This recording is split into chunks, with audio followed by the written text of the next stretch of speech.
Hey guys, welcome to SheKnowsArsenal. My name is Jessica. I'm your host. Make sure you guys like this video, subscribe to the channel, get in the chat, and let me know what you guys are thinking. Yeah, today's show is going to be all about outgoings. I know I said the other day that I was going to drop a video about how Arsenal could potentially line up. I'm actually going to put that out tomorrow because there was so much news around outgoings that I felt like that would kind of get lost, and how we could potentially line up actually leads really nicely into the next couple of preseason games. So I thought I could hold off on that for like another day and talk about outgoings today, because so much news surrounding players that could leave has kind of come to light on Monday, which I kind of expected this week would kind of spur some of those talks, because we're kind of done with like the big part of our transfer window in terms of incoming. So now Arsenal need to focus on getting players out. And I think off of the back of, playing against Nuremberg, there was a lot of maybe frustration around some of the players that were still there. Some didn't even go to Germany. Some are not going to the US. And so, some of these players have to kind of trim the fat so that we can have the best possible team going into next season and also recoup some sales. So yeah, I'm excited about outgoings because it's not always the most fun, but from an Arsenal perspective, we've been so poor at selling for so long that this is the first summer where I do feel like we're going to get significant fees for the players that we are selling. And it brings kind of forward some really interesting conversations around who you should sell, who you should not sell. And, I kind of always said that I feel like what we want our cake and eat it too. We want to sell players for good fees, but we don't want it to be players that have value. We want to sell the likes of like Rob Holding and El Neni for good fees, and that's just not how things go. And so the squad building aspect of things has to be on point, because if you sell good players for good fees, you have to make sure that the squad doesn't drop off. And I think that that's a concern for a lot of Arsenal fans, which I get. But we're going to talk about all of that. We have so much to go over. So make sure, again, you guys are liking this video and subscribing to the channel and getting into the chat, and let me know what you guys are thinking. Errol says, hello, Jess, long time. Hello to you as well. You guys are saying I'm frozen? I don't think I'm frozen. I think I look fine. You guys let me know if I'm frozen or something. Lucas says Odegaard and Trossard in full training today, which is nice to see. Mr. Bravo says, big up, Jess. Big up to you as well. Keenan says Balogun is the only player worth keeping. That's interesting. John says, Jess, cool, red and white. Thank you. Hello to you, John. Mr. Bravo says keep Partey and Tierney, sell Lokonga and Balogun. Yeah, we're all going to probably disagree on so many of things. But yeah, it might look like I'm freezing, but I'm not. Like, I'm not freezing. Like, I can tell. Like, I'll even look at this on my own screen. Yeah, I'm not freezing. It might look like I'm freezing, but I'm not. Let's see. You guys are saying what's with the background. I mean, I can take off the background. Like, I can make it look normal. We can do that. And then we can, so you guys are like thinking I'm frozen. I'm not. Take off the blur, and then you guys can see everything in the background. So maybe it was the blurring that was making it seem like it was frozen. But I don't think I am. I can tell when I'm freezing up. But thanks for letting me know. You guys can see that, like, that is a SheKnowsArsenal clock that my dad actually got me. So yeah. DJ Oni says you're definitely not frozen. Yeah, I don't think I'm frozen. I can tell when it's going bad.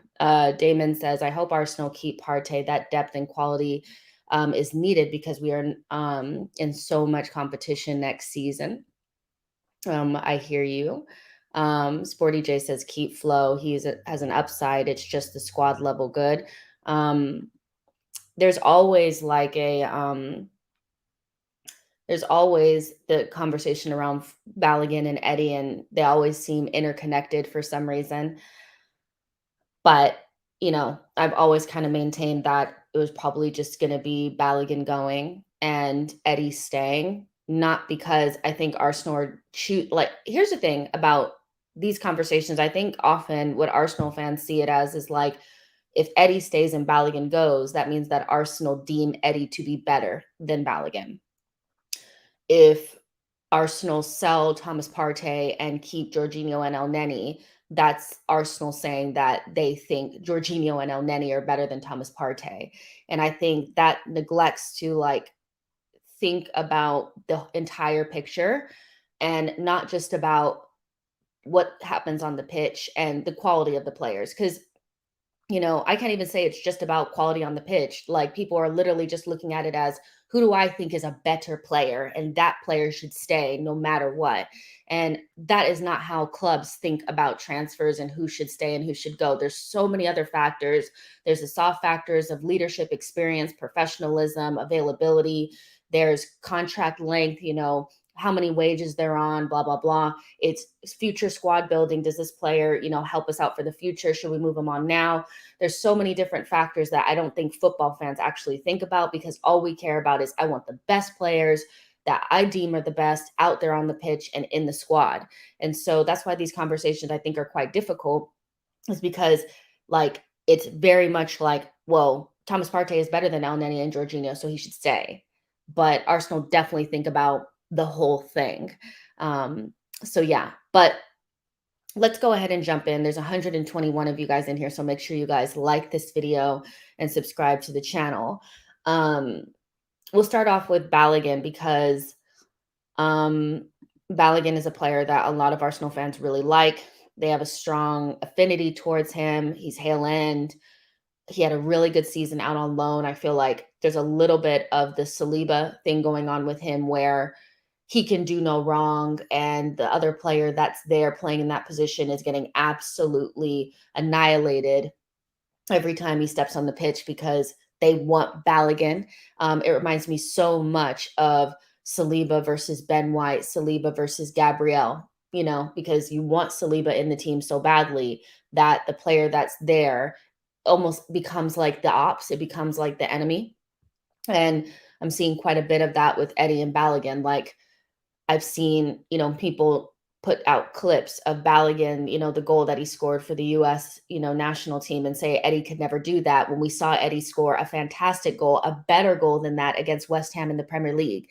So I think some of the narrative around Eddie is quite unfair, and is only really due to the fact that people desperately want Balogun in the team. But the difference between Saliba and Balogun is that I think Arsenal just deem Balogun as the type of player that we could move on from and recoup a fee and get a sell on and a buyout clause or whatever and be fine, where Saliba leaving would have been so much more detrimental, because players of Saliba's caliber, one, they don't come around very often, and lesser versions of Saliba are going for 75, 80 million in the market. So, it's not like Balogun is a once in a lifetime talent. It doesn't seem like it at the moment. Balogun, to me, does not seem like a once in a lifetime talent that if you were to let him go, that would be catastrophic. I think the club kind of feels similarly, but because he's Hale End and because people don't like Eddie, Balogun has become almost like put on a pedestal, can do no wrong. And it's creating some problematic conversations online. But in terms of what's going on with Balogun, Inter Milan are preparing an offer for folarin Balogun. And this is coming straight from the Athletic, so this is not hearsay. Like, these things are happening. They are cooking. Inter are interested in signing Arsenal striker Flo Balogun after pulling out of a deal to sign Lukaku. Although no official bid has been made, an offer of around 40 million euros is expected to land soon. Arsenal are understood to value the US striker at 50 million. And obviously, that is much bigger money than I thought Inter would actually put down, because it's nowhere near good enough, by the way. But usually these clubs act like they're skint, and maybe they actually are, but Italian teams don't tend to put any sort of like decent fees out there. But they need a striker. They've lost Dzeko, and they also are going to lose Lukaku. So they need to bring in new strikers. I saw that they're interested in Murata. I think that he's the Dzeko replacement, and Balogun will be, to replace Lukaku. And so, that's about 40 million is what, about 34 million pounds, which Arsenal will probably want to get closer to 45. So we're about maybe 10 million off. But, with a buyback and a sell on, you might be able to get that initial fee down. And you also have the benefit of not selling to a rival. So not selling to a Chelsea, not selling to a Man United, and also just not seeing him in the Premier League, not selling him to a West Ham or whatever. I think that is beneficial from an Arsenal perspective. Like, you don't, you would get more probably from a Premier League team, but having him outside of the Premier League doing well, and then potentially when they want to sell to a Premier League club, getting the sell on and all that, I think that that's probably better in the short term for Arsenal. But Balogun is gonna go. Like, it always felt that way. David Ornstein always maintained that it was more likely that he would leave, and it was only the in the knows that don't know anything that were saying that there's a chance that they would talk to him and all this. Balogun has taken Arsenal out of his bio from here and there. He doesn't really put out any sort of content Arsenal related. He feels very separate from the club at this point. And so it's very likely that he goes. As long as we get a good fee, I'm good with this. But I want to know what you guys are thinking, because I feel like the way some people talk about Balogun is as if he's the second coming of like Harry Kane. And I know that there's statistics out there that match him up very similarly to Harry Kane, but he's not Harry Kane. He's not, so I don't think we knew Saliba was something that we could not live without. Like, you know what I mean? I don't feel similarly about Balogun, but what do you guys think? Nor says, yes, Jess, I think Eddie Hayde is on a different level. Like, he didn't contribute last season. Also, Laka scored more goals in League. I kind of agreed the same thing. Like, not that I'm saying that what Balogun did was not valid. I'm not saying that goals in that league don't count, and what he achieved was not impressive. I do think there's an overemphasis on him being a 20 goal per season striker. I've seen people say, why would we sell a 20 goal per season striker? For me, like, he's not that, because he's not a 20 goal per season striker in the Premier League. And we know that there's levels to this game. So he was very impressive on loan.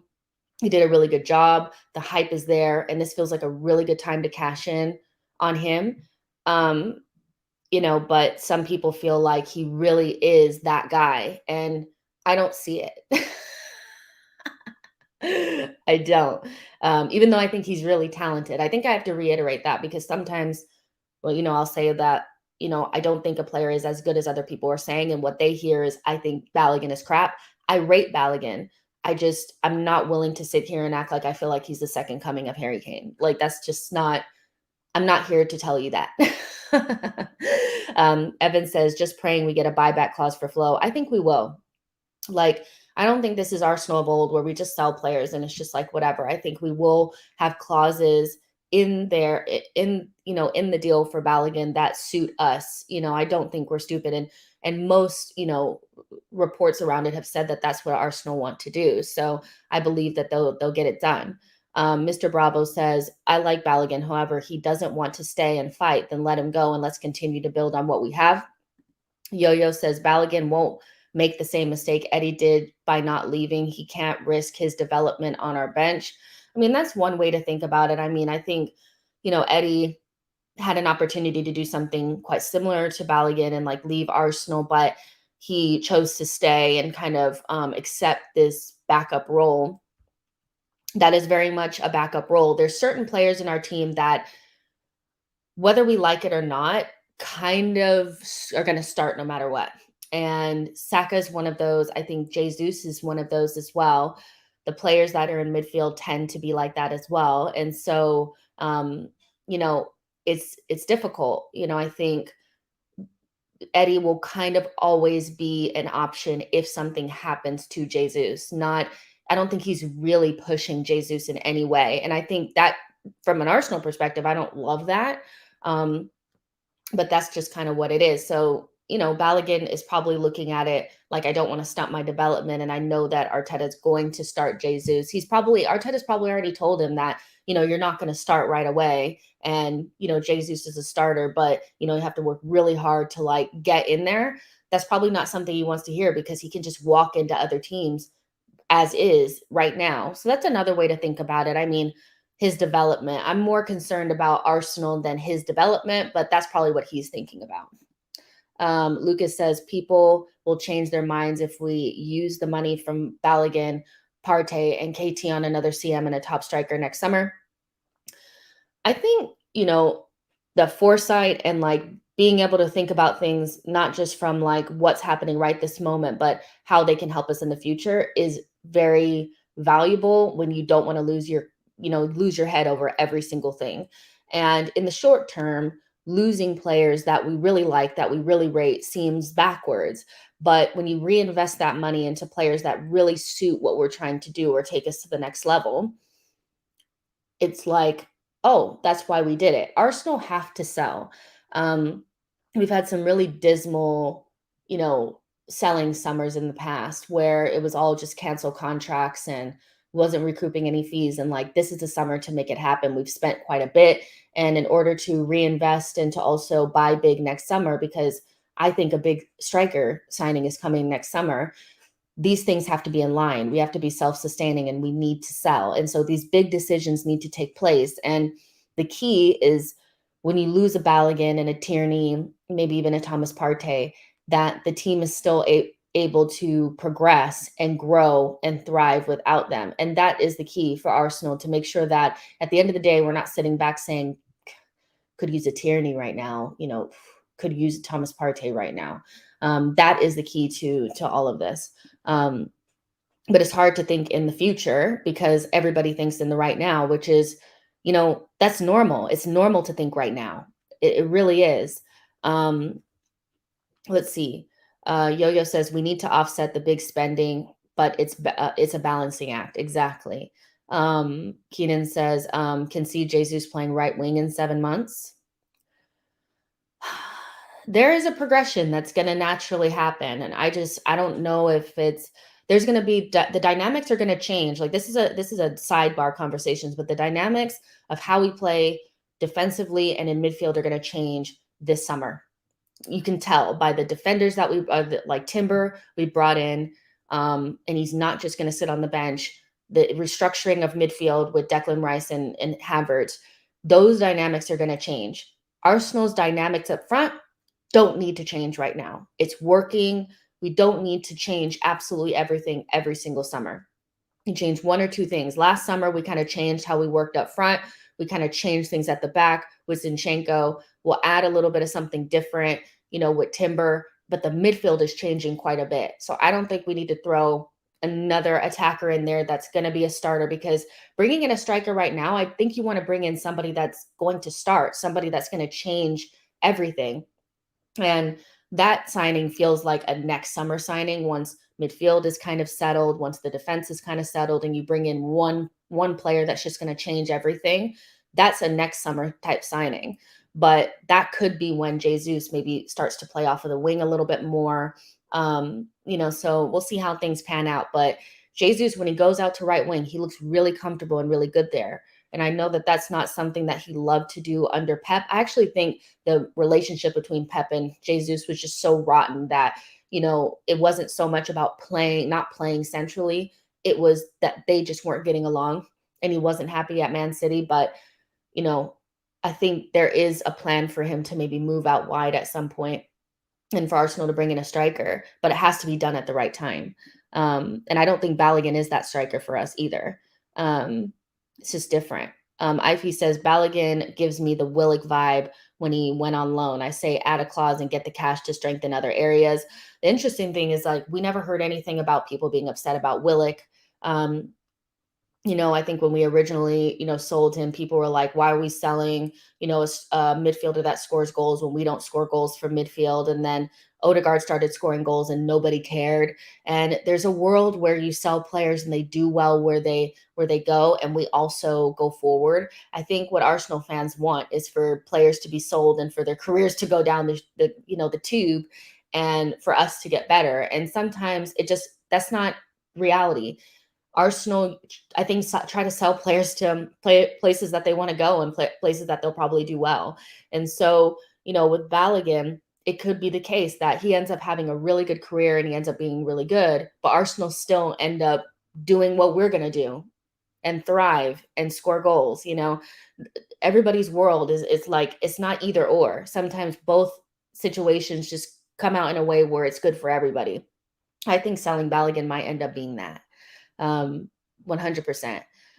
Carl says Willock is a good player, once a gunner, always a gunner. He is a really good player. I think he really did suit Newcastle, and you saw it from like minute one that really suited him, and I'm really happy for him. But I'm happy that we have Odegaard. Like, I'm happy that we have Odegaard. I'm happy that like things have worked out the way that and it's very. I think it is what it is. And yeah, towards the end of the season, people were kind of trying to run this whole, well, if we had Willock in the squad, we'd be this and we'd be that. We were always going to restructure our entire midfield, and it didn't include Willock in it. So it is what it is. Mr. Smith says, if we sell Balogun, Partey, Tierney, we need 6 players. We need to jettison Holding, El Neni on the tour. We need 6. The players we need to jettison. Wait, we need 6. I don't know about that. I think if you sell Partey, then you only need to bring in another midfielder, and maybe Arsenal are looking at a right winger. I think the issue is that like Arsenal fans forget about players that we already have in the team, and it's like they don't exist, and so they feel like we need to, if we don't want to give players that are already there an opportunity to grow into their position in the team. And in particular, I think it's very like, I've seen this with Kivior. I've seen this with ESR and Vieira, and I'm seeing this with Jorginho. That these players are kind of forgotten in the team. They don't exist. And so, selling Thomas Partey means you need to bring in 2 more midfielders and you need to do this.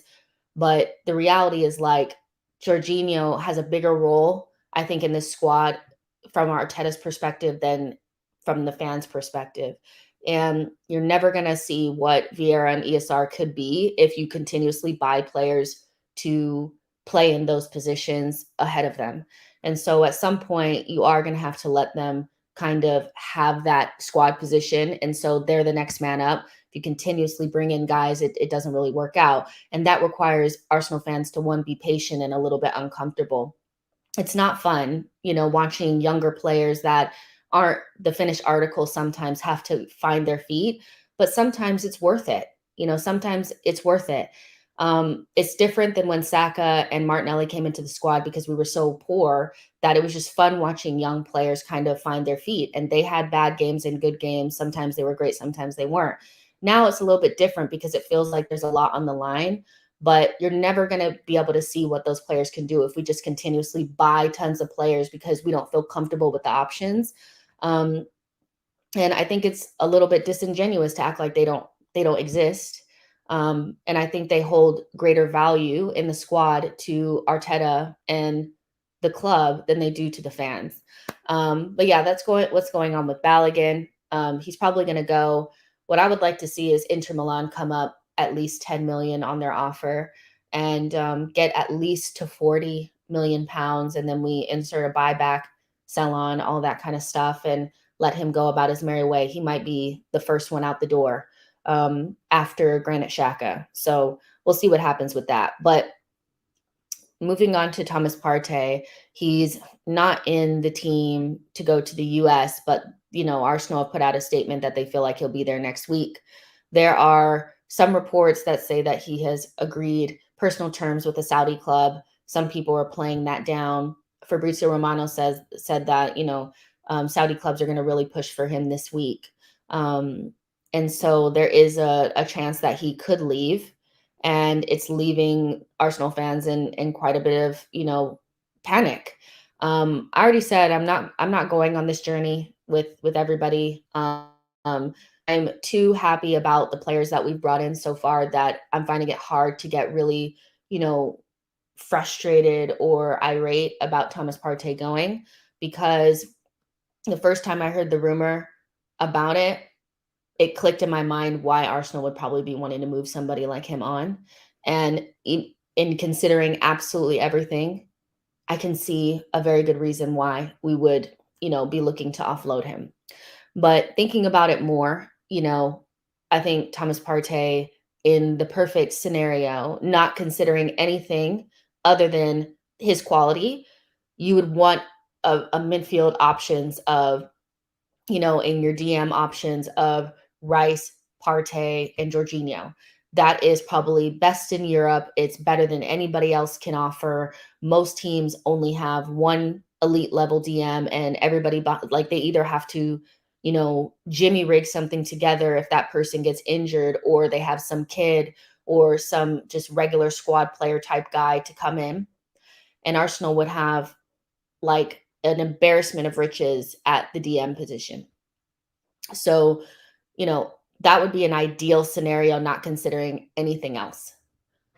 But when you consider everything else and taking the elephant out of the room, your DM most likely is going to play 99% of the games in the season. You think about Casemiro at Real Madrid, you think about Rodri, um, Casemiro when he was at Real Madrid. I know he's at Manchester United now, but when he was at Real Madrid, peak of his powers and one of the best teams in the world, you have Rodri at Man City, Busquets at Barcelona, Kimmich. They're kind of the only guy that plays in that position.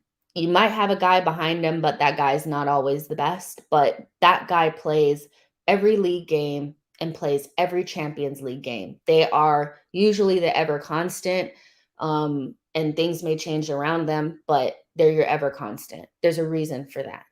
And I think that's a big reason why Arsenal went so big on Declan Rice.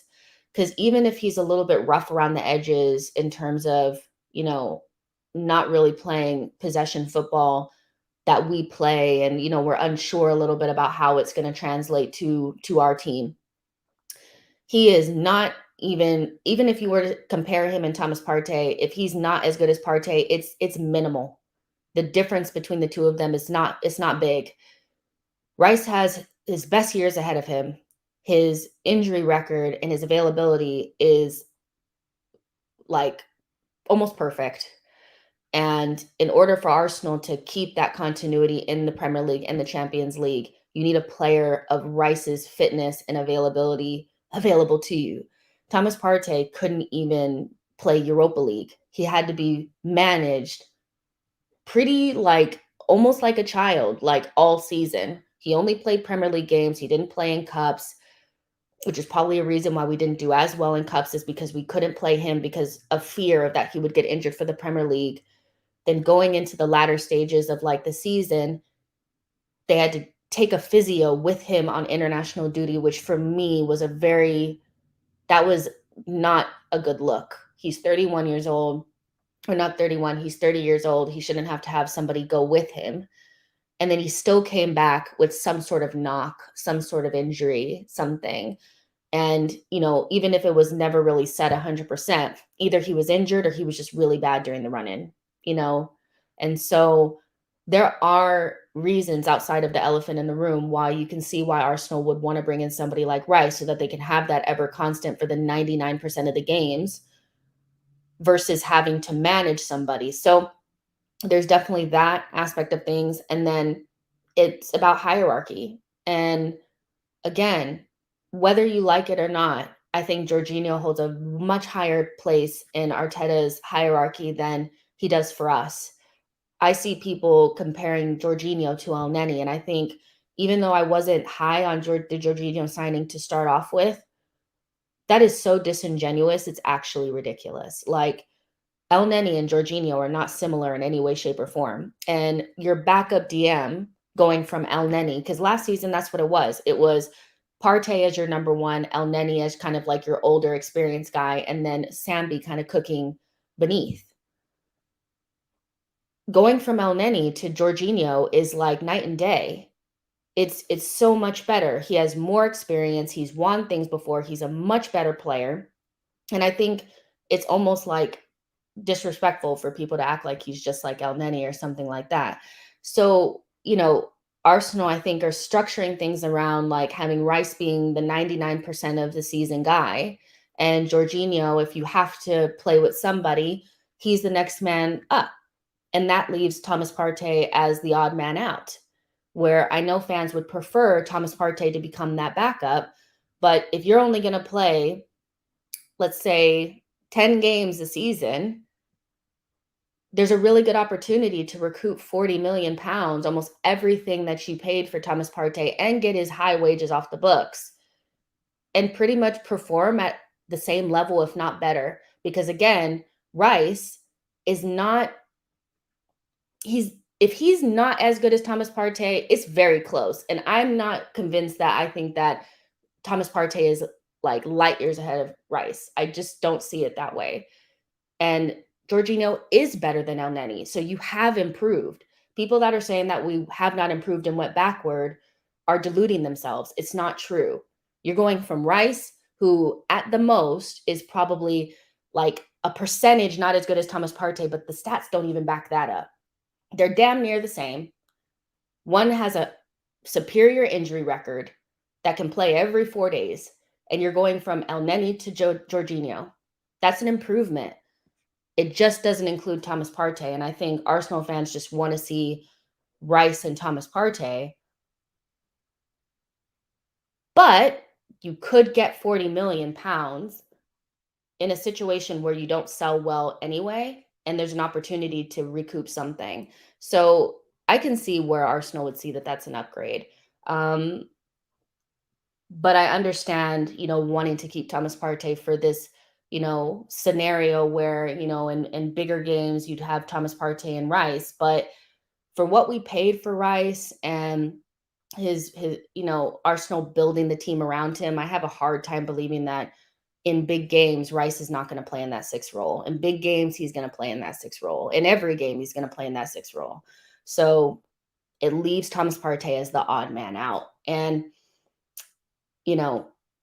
to have somebody on the bench to play 10 games a season, maybe, at 250,000 pounds a week when you could recoup 40 million, it's an opportunity that the club would look at, but fans probably don't like, so yeah. Yeah.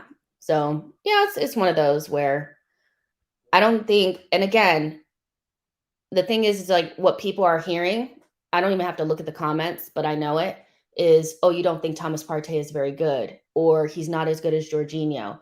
I never said any of that. That's what you're assuming because you're not listening. Thomas Partey and Rice are in the same stratosphere. They're in the same stratosphere. The statistics back it up that, they're pretty much in the same stratosphere. One is 30 and one is 24. One has his best years ahead of him. One is kind of coming to the end of his career, maybe.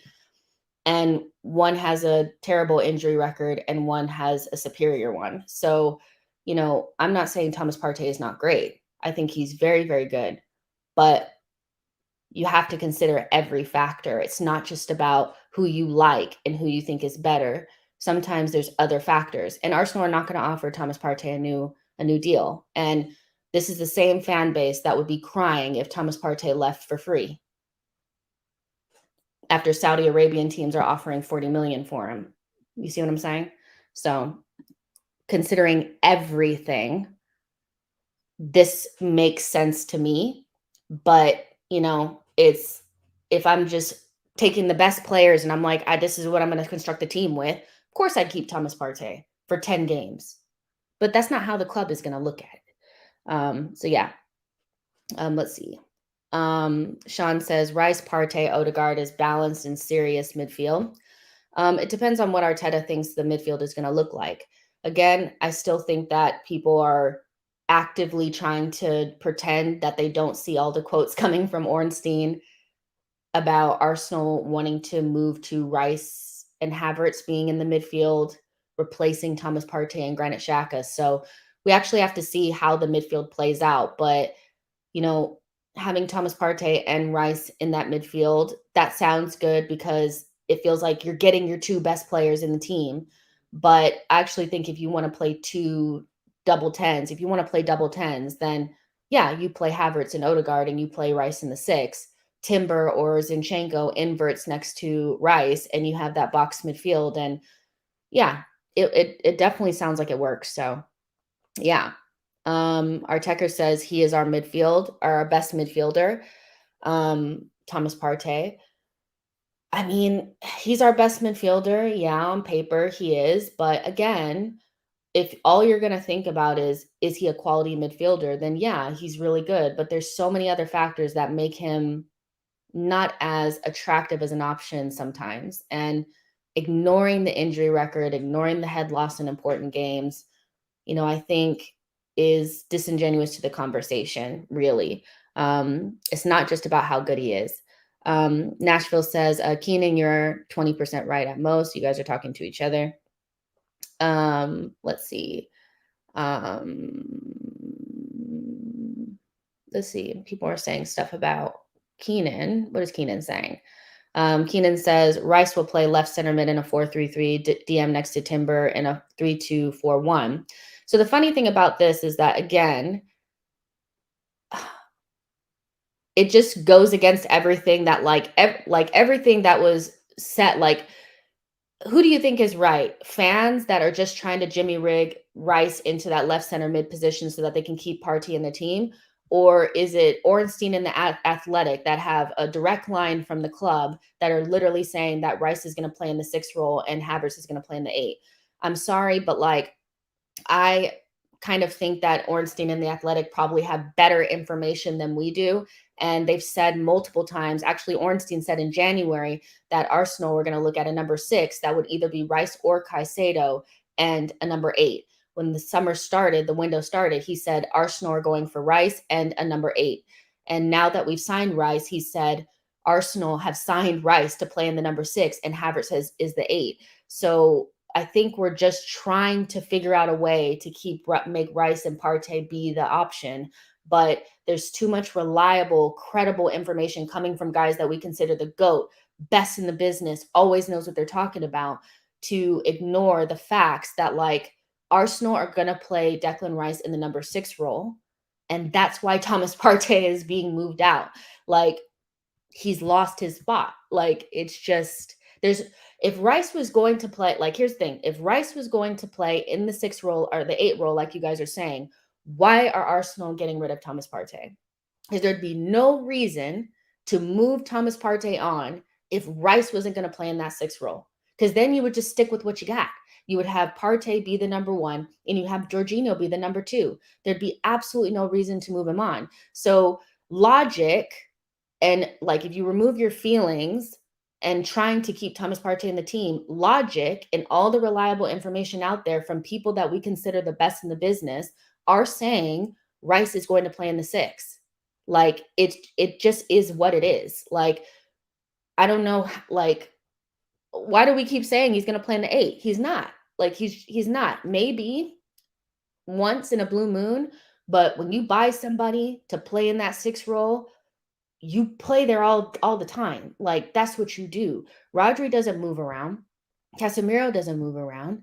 Busquets doesn't move around. You play in the 6. That's what you do. And even Partey, the moment he started playing 6 for us, he didn't move out of that spot, not once. So what makes you think that Rice is going to be moving positions? Your 6 is your 6, Tony says, thank you, Jess. At least someone is talking sense. It's not deductive reasoning, reading, looking at reliable information. You actually could look at if Arsenal are willing to sell Thomas Partey, that pretty much makes it the most obvious it could ever be that Thomas Partey or that Rice is going to play in the 6, So Mr. Smith says he agrees with Keenan. I agree with Ornstein. I believe Ornstein has better information than any of us do.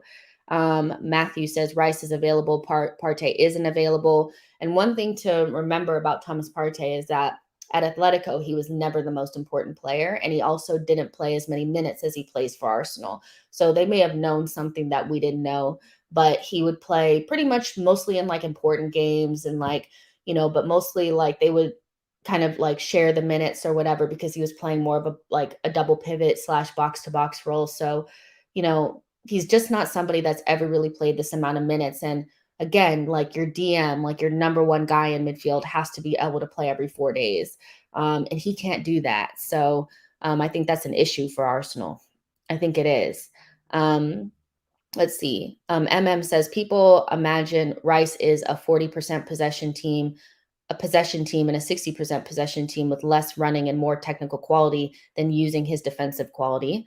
Um, people imagine Rice in a 40% possession team and a 60% possession team with less running and more technical quality than using his defensive quality. I think when you put him next to somebody like a Timber inverted, you put him next to, Zinchenko inverted or something like that, I still think you'll see Rice being able to, progress the ball. We've seen that with Thomas Partey too. Like sometimes he does kind of go forward a little bit. And the way that Arsenal play in one half, like you're going to see Rice, with shooting and trying to do things as well.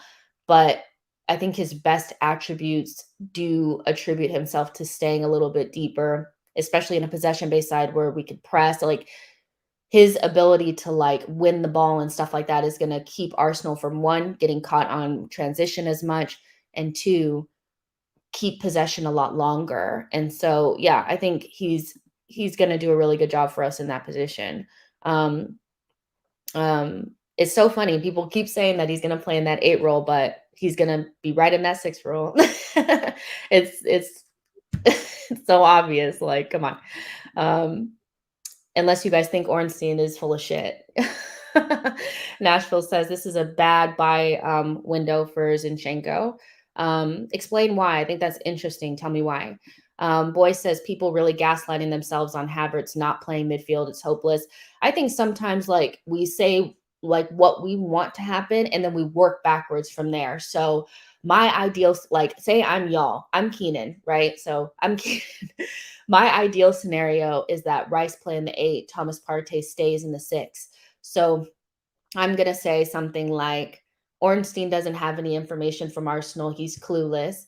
And, Rice makes more sense in the 8 position because of his ball carrying. And it just makes more sense for him to do that because he's replacing Xhaka and it's like for like. And Havertz never really plays midfield. He plays as a 9 for Chelsea. So that's the only position that he'd ever play for Arsenal. Like sometimes you say what you want and then you work backwards from that, where I tend to, this is what I want, but what is the information telling me? And the information is telling me that Rice is going to play in the 6 and Havertz is going to play as an attacking mid for Arsenal. I think also saying things like the Xhaka role and 8 makes it feel like it needs to be something like Xhaka. And that role is not built around Xhaka, and the dynamics change. Like when the dynamics changed when Zinchenko came in. When Zinchenko came in, we were playing with Tierney as a left back. So the dynamics were that he was heavily involved in what we were doing going forward. He was doing all the overlapping, things were different. The very next summer, we started playing with Zinchenko. The dynamics changed. The dynamics will change again. And so the 8 position, Xhaka's position, what is needed in that position could potentially change. And it's not necessarily about what Xhaka would do in that position, it's what Havertz can do in that position. So I think being open-minded, being open to the fact that things will change and not always thinking about things in the past tense and how we used to play keeps you from having like so much anxiety around what we're doing. So yeah. That's kind of just how I think. I think sometimes like just being open to the possibility that we don't know and that things can change and we just have to kind of wait and see keeps from having like all this like, well, that person has to be like Granite. I don't think that person has to be like Granite. Like, you know, you're also bringing in Timber who's going to invert on the other side. So maybe Zinchenko's role is minimized a little bit next season. I think it has to be because his injury record is not great.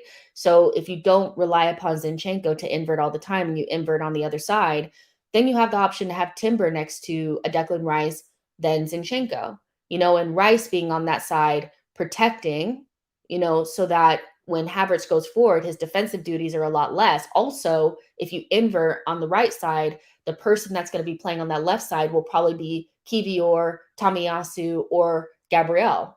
So you have more defensive solidity on that left-hand side to allow Havertz to go forward, which minimizes the need for a Xhaka-like player to play more defensively. So again, dynamics change, and it's fine. Samuel says, you will see next season he will be playing in the 8 position. It's going to be so funny when he pops up in that 6th position on the very first day.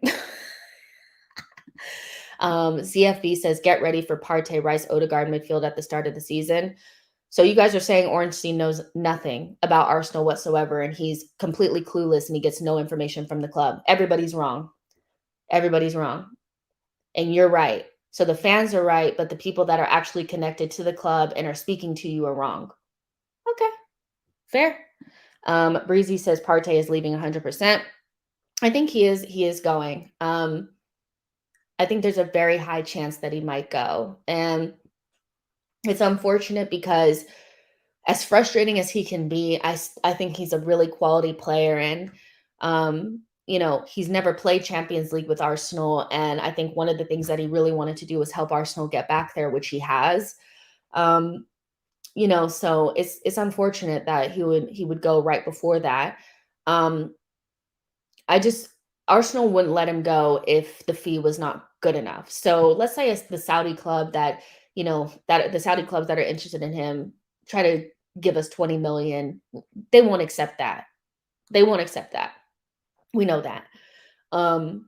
But 40 million is pretty much what you paid for him. So you get your money back, you get his wages off to wage bill, and you move on. But from, a player perspective, I actually really think Thomas Partey is a class player. It'd be unfortunate to see him go before actually playing in the Champions League with Arsenal. But I think there is a good chance that he will go. And, it's something that I don't think people thought would happen. But all things considered, I can see why Arsenal are maybe looking into it. But he'll also be replaced. And that's another part of the equation as well, is that Arsenal will not bring in Thomas Partey and not replace him in the squad. Now, will the replacement be like for like? That is definitely something to be seen, because I think there's an opportunity for Arsenal to either future-proof the position behind Rice. So we know Jorginho will probably leave next summer. This will probably be his last, season with Arsenal. He'll leave for free, maybe go back to Italy next summer. So, somebody will, have to come into that position and be the backup to Declan Rice, who, again, you guys, is going to be playing in the 6th room. So then that leaves like somebody like Alavia, who is like 19 years old, could potentially be as good as like the likes of like Caicedo and Tchouaméni in a year or so. So that leaves that opportunity there to basically replace Sambi in the squad, because again, I think the template always remains the same. It's the starting number 6 that plays almost every single game. Then there's an older, experienced guy that's kind of okay with the backup role. And then you have a younger player that's kind of cooking underneath the surface. So last season, it was Partey, Elneny, and Sambi. This season, it'll probably be Rice, Jorginho, and somebody else.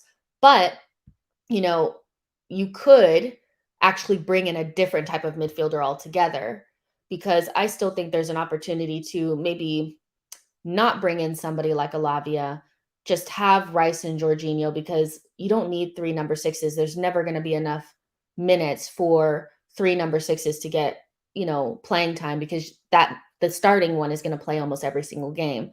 So is there not an opportunity to bring in a different type of midfielder that could play in the 8 role, that could give you something a little bit different? Arsenal were linked to Gundogan early in the window. And I think the reason why they were linked to Gundogan was, 1, because he had some experience, but 2, He could play kind of as a defensive midfielder, but also as a number 8. And he's a completely different profile to Havertz. So maybe Arsenal are open to bringing in something that's different than Vieira slash ESR, but offers you maybe more box to box presence. So maybe somebody like Yusuf Fofana could come in, or Andre Onana can come in, or a Kieran Tierney can come in. Those kind of players can play in the 6 role, but are mostly box to box and offer you a little bit more athleticism and a little bit more combativeness in midfield. Where, like you guys are saying, if you are somewhere like Liverpool away or Newcastle away, you have a different option, but it doesn't necessarily step on the toes of a Vieira or a Havertz, you know? So, because it's a completely different profile. So I'd be interested to see if Arsenal would do something like that instead of bringing in a Lavia, which is the type of signing that you can do next season. When you lose Jorginho, you could just go and look for that guy anyway, but bring in a different type of number 8 that offers you that box to box presence that I think we kind of lack a little bit, that people are trying to make Declan Rice, but Declan Rice is going to be playing number 6 anyway. So that's going to be interesting. I think that is what's exciting, is if Thomas Partey were to go, that another player would be coming in, and that player could be different than Lavia, because even though Lavia has been linked to Arsenal, some people have thrown water on it, like Ornstein. Like, he said, like, Arsenal are not really hot on it, like it's not something that they're, so maybe there's somebody else that they're looking at that does something a little bit different. So I'm excited about it, like, because there could be another midfielder coming in that has a completely different profile that serves that purpose that people are wanting Thomas Partey for, which is having 2 athletic kind of players in midfield when we're playing against the bigger teams. So yeah. Johnny J. Wick says Lavia is nowhere near Partey's level. Arsenal need to be aiming higher. Where Lavia is actually not a Partey replacement. Rice is Partey's replacement. So I still think people are getting that confused, is that they feel like if Partey leaves, then you need to bring in somebody of Partey's level, but you don't, because you've already brought in Rice, and Rice is on Partey's level. Rice is the starting number 6. So the player that you're replacing is Sambi. That's the player that you're replacing. You're either, like, it's, people are thinking too like literal about the replacement. So Havertz needs to be just like Xhaka. Lavia needs to be just like Partey. Like, that's actually not what it is. Rice has already replaced Partey as the starting number 6.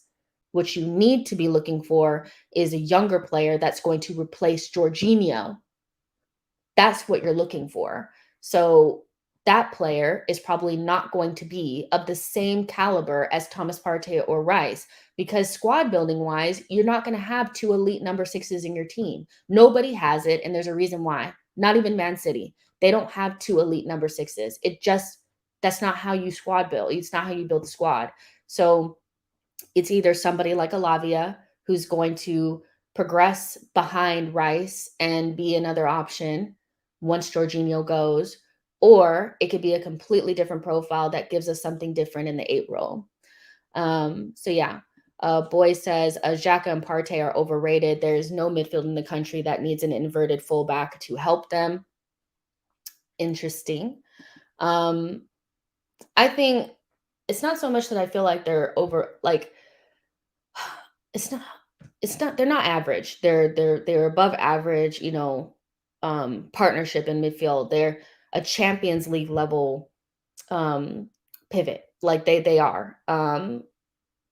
Very, and they worked really well together. There's limitations, but they were good. I think that what we have here is that Arsenal fans want squad building in a way that squad building has never been done. So it's very rare that you have 2 starters and they just become the backups and nobody leaves, and you bring in players that are going to play, that have the same level of wages, that have the same amount of resources attributed to them, and bring those players in on top of the guys that you already have. And just like, you just do that. It was always likely that like Xhaka would go or Thomas Partey would go. Both of them leaving is kind of unprecedented, but Jorginho coming in, I also think, has changed things around, and people are acting like he doesn't exist, but Arteta clearly rates him. So yeah, I think, yeah, look at Liverpool for an example. I think Liverpool are a really good example because they're doing something quite similar to us. Is they're getting rid of their older guys and younger guys are coming in. And it's not just keep Fabinho and Jordan Henderson and bring in Szoboszlai and bring in McAllister and nothing changes. It's those guys have come in and then the older guys are kind of going away. And I think that's, you can kind of keep some of the guys, but you're not going to keep all of them. And I think we would be 100% keeping Thomas Partey if Jorginho had not come in. But now that he has, you have an experienced, DM option that's kind of okay with playing the backup role there. So now you have an opportunity to sell Partey for quite a bit of money, and Arsenal want to do it. So, it's, I'm not saying that like, I'm just saying if you guys can find examples of, you know, you know, the starting players being there and they just go into the backup roles and nothing changes whatsoever, then find them for me. But usually you spend money on like a big player like a Declan Rice and you bring in a Havertz and one of those older guys, maybe a couple of them, they end up leaving. It's just I don't know. Yeah. So it's different. Let's see. Goober Goose says, complete. Goober says, great advice. Replace good players with worse players and expect to get better.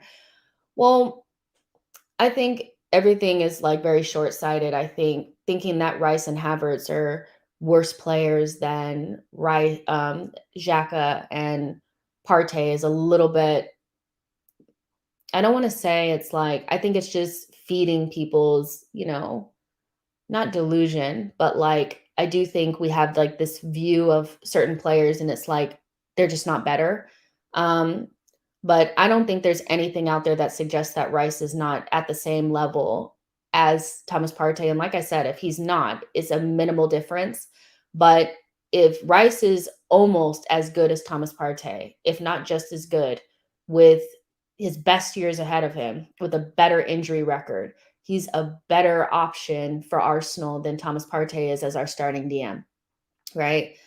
Havertz is a little bit of a wild card, but I think Xhaka, of all players, is being overrated at this point at Arsenal because he had one good season and he's quite limited. He's not very creative. There's plenty of times where in the box where I thought he could have done better. I don't want to, I think he did a really good job. He left at the right time. But there's also, a point to be made that Havertz has better experience than Xhaka does at the highest level. So if Arteta can get the best out of Havertz and get the best out of Rice, I think those two players end up being better than Xhaka and Partey. But that doesn't suit anybody's agenda because people are just, kind of just getting upset about things without actually seeing them come to fruition.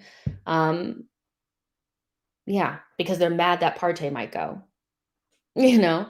So, yeah.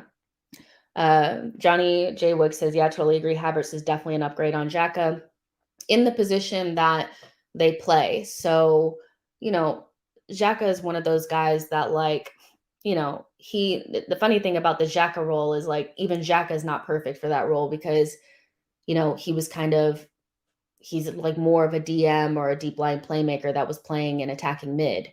What's funny is that people are saying Havertz is not a player that can play in a double 10 for Arsenal, but Xhaka is. It's funny. When one is actually an attacking mid and the other is not. But, Arteta has a job ahead of him to get the best out of Havertz. But, as that position is at the moment, it's mostly about creativity, connecting in the left half space, scoring goals, getting assists. And I think Havertz is better equipped to do that than Xhaka. And Xhaka is a player that never scored goals, was a very odd fit for that position, and grew into it after 2 seasons. So I don't understand why Havertz can't do the same. So again, there's a risk with Havertz because we haven't seen him be good in the Premier League. But I think we have to wait and see because if we turn up, in the next couple of weeks and Rice is playing the 6 and Havertz is playing in the 8, and it looks good. Again, all of this like crying about it is going to look so silly because it's all premature based on being emotional about Partey going when we'll probably be fine. And this is the same thing I said about the Rice signing anyway, was people were ready to kill Edu before anything even happened. And they still haven't come back and apologized for it or said that they were wrong about it. They just moved to the next thing to be upset about. So it's like we're not learning our lessons. We're just doing the same things over and over. Just let things cook for a minute and you'll see what Arteta's trying to do, why we're trying to do it, and then you can make a better analyze it better than just going with your emotions. Because I think a lot of this is just emotion. Osmond says, Jess, I think certain games, Jorginho will play the 6, and in other games, Rice will play the 6. In some games, Havertz plays left center mid. In other games, Rice plays left center mid. Positional fluidity errors here. The only thing I disagree on is that there's some players that are anchors and don't move. And I think your 6 is kind of that guy. I don't know any top teams that change their number 6 often, even very fluid, teams that play with, very like you said, positional fluidity. The 6th position is kind of going to remain the same. But I think, Havertz can play the number 8 role sometimes. I think, Vieira will play it sometimes. Odegaard will kind of always be there. Saka will kind of always be there. So I think those some anchors that are kind of always there. And then the other positions will have the fluidity that you're talking about. But, we'll have plenty of different options. Rotimi says, we should offload our surpluses now to the Saudis. I think it says a lot that people don't really want some of the surplus. Like, they only want Thomas Partey. I think that speaks to some of the players and how little value they actually have. So yeah, in the market, I mean, not as people. Nashville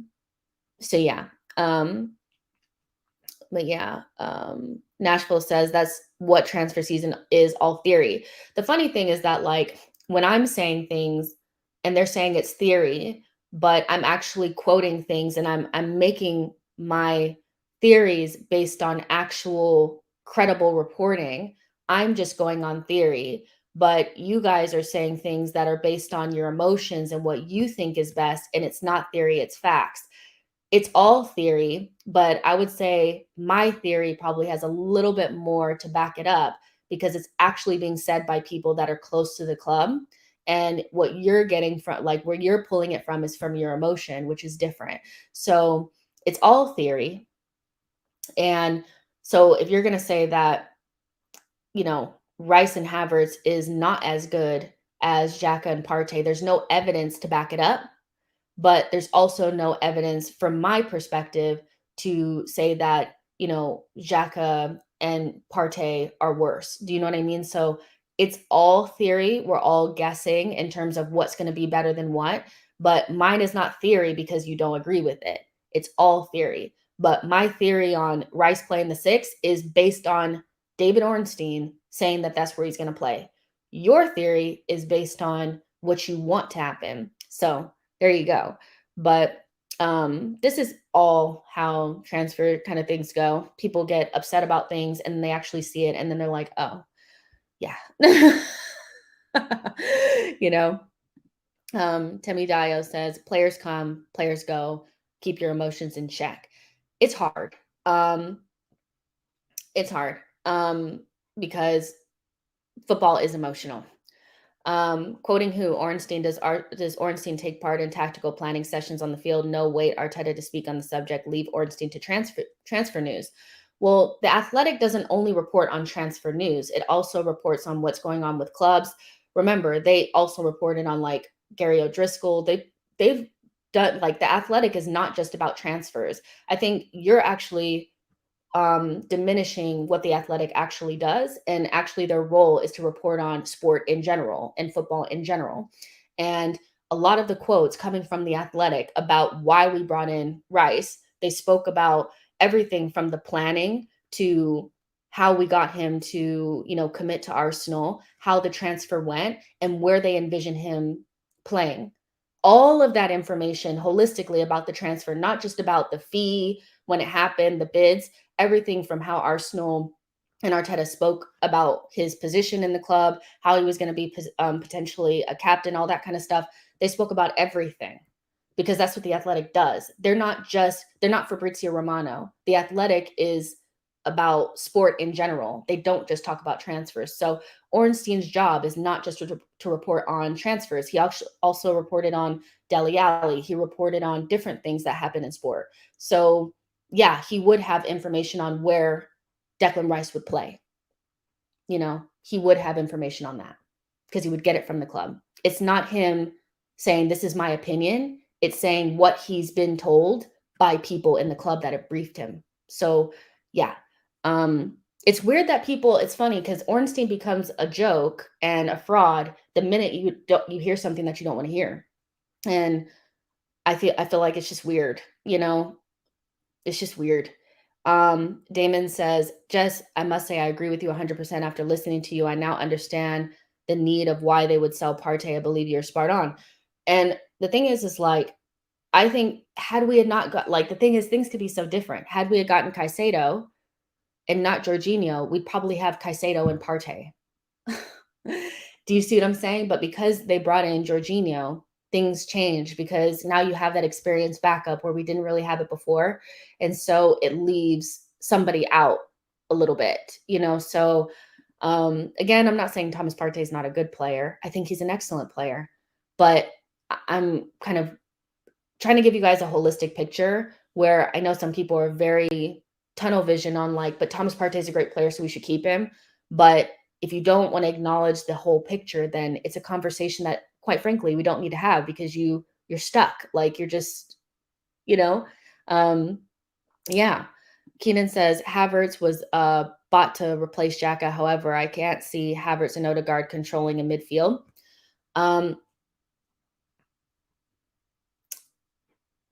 I feel like that's interesting. It depends on who you think is actually going to be controlling it. So I think, you know, Xhaka's role in our team was not to control midfield.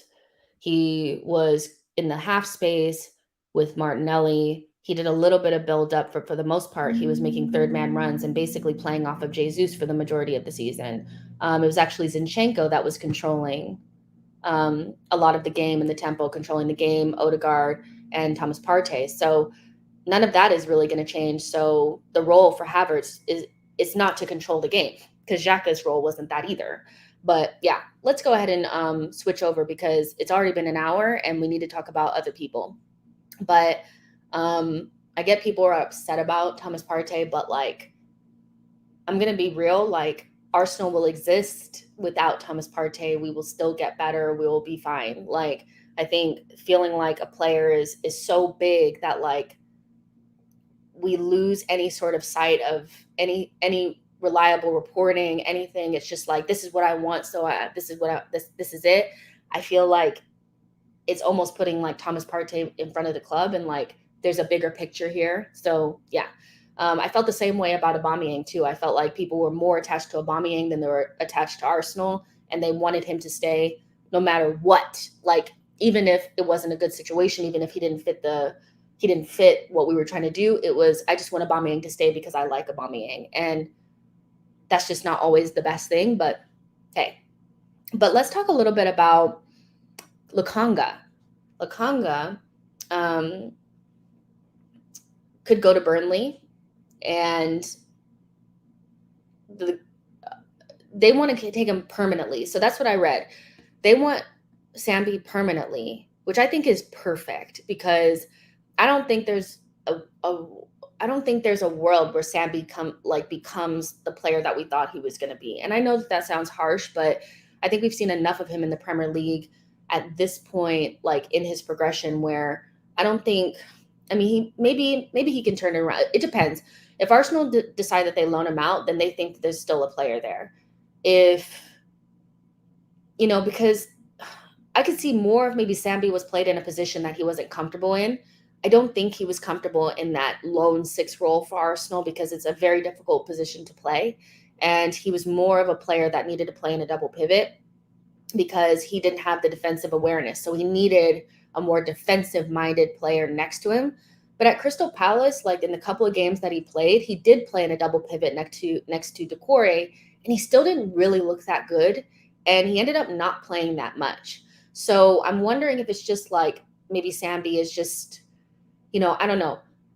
But Vincent Kompany is the type of coach that, like, he's the one who said that he was like the next Yaya Toure. So he must see something in Lokonga that I don't see. So maybe he can put him in a system and next to certain players that get the best out of him. And I think we'll know a lot more about how Arsenal view Sambi by how they deal with his exit this summer. If they decide to loan him out, it might be because they think that a year under, Vincent Kompany would give him what he would need in order to kick on. But if they decide to permanently transfer, then there's no future and they don't feel like there's a player in there that is good for Arsenal. So I find this really interesting. I think a permanent transfer would be best because of all the players that we kind of already have in line right there. We have a lot of midfielders. I never really saw him as a clean fit for the 8 position, especially now the way that it's being played. Like, that player has to add goals and assists and stuff like that. He doesn't have that in his locker. And the number 6 position just requires too much defensive awareness, and he's just not somebody that has that ability. So a permanent transfer would be great. If we could get our fee of what we paid, which I think was like 18 million back, I think that would be ideal. Do I think Burnley will give that to us? No. So we'll see what happens. But Sambi going, it's just one of those that it didn't work out. I think him and Nuno were punts at the end of that window. I think we did our big business, which was Odegaard, Ramsdale, and Ben. We also bought Tomiyasu, and him and Nuno were like punts that we were like, okay, if it works out, it works out. If it doesn't, it doesn't. And neither of them really worked out. But if we could just at least break even on the 2 of them, I think it's fine. If we could get a little bit extra, that'd be great. But Sambi just didn't really work out. And I think it's just kind of like, is what it is. Do you know what I mean? But if anybody can get the most out of him, it has to be Vincent Kompany, because he's the one who sat there and said that he was the next Yaya Toure. And he didn't look nothing like that to me. So, yeah. Tough. Very tough. Mr. Smith says, Partey is on... Oh, I don't want to read that. I know what you guys are talking about. Chris says, Sambi could develop into an 8 with a strong 6 behind him, but I'm not sure he'll ever be good enough for the Prem. He needs... he's not an all-arounder. There's players that we've seen over the last couple of, I think all-arounders, that's why they go for so much, because they're so hard to find that are kind of have the ability to do things going forward, have the ability to do things in defense, have good passing range. I think really good examples of all-arounders are probably Rice would be considered an all-rounder. Bruno Guimaraes is probably the best, definition of all-rounder. He can kind of do it all. For Enzo Fernandez, Caicedo kind of fits in that category a little bit as well. But Sambi is very much a player that needs to exist within kind of like a system where he's only required to do kind of like one role. He can't do more than one thing. Like, he's not going to give you goals. He's not going to give you assists. He's not going to give you defensive awareness, but he has probably a good enough passing range to sit in a double pivot. And he kind of has a little bit of that ball progression thing about him as well. So, yeah, I think, like you said, he could develop into a decent, I think, pivot player, but we don't play in a double pivot. So, I think it was a little bit off recruiting. I don't think our recruitment was very good in that respect. Like, we didn't find the player that actually fit what we were trying to do. I think Vincent Kompany kind of sold us a dream a little bit. And, yeah, it wasn't great. Nashville says we are not getting 18 million for Sambi. Probably not. I think we could get like 12 to 15 though. So we'll see. Ivy says Sambi, the oversold dream Kompany gave to us. Yeah, I would never, ever, ever ask Vincent Kompany what type of player somebody is again. Keenan says Sambi will do great under Kompany. Hopefully we can get at least 18 million for him. The thing is maybe it's a little bit of a cat and mouse game as well, because if I'm Burnley I want him on a permanent now when his stock is low. If company really believes in Sambi and his stock is low right now, which he is, I would offer Arsenal like 10 million for him and say I want him on a permanent transfer. What I wouldn't want is to loan him to do well, his stock to go up, and then the next summer Arsenal asks for 25 million for him. So it could be a little bit of a cat and mouse game where Arsenal want the permanent now, or no, they want the loan now, because I think Arsenal actually want the loan and Burnley want the permanent.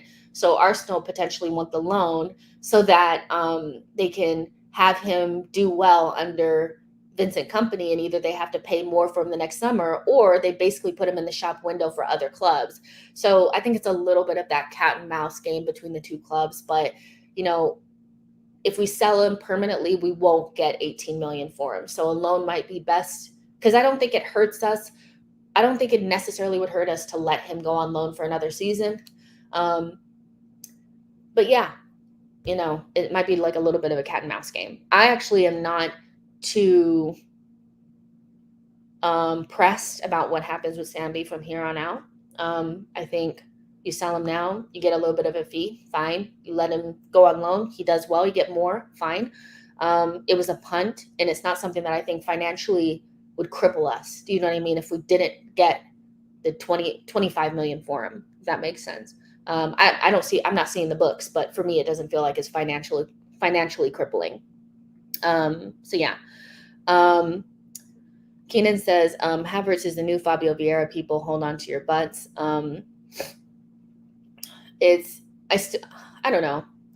You guys, the Havertz thing, I would let him play more than one game. So yeah.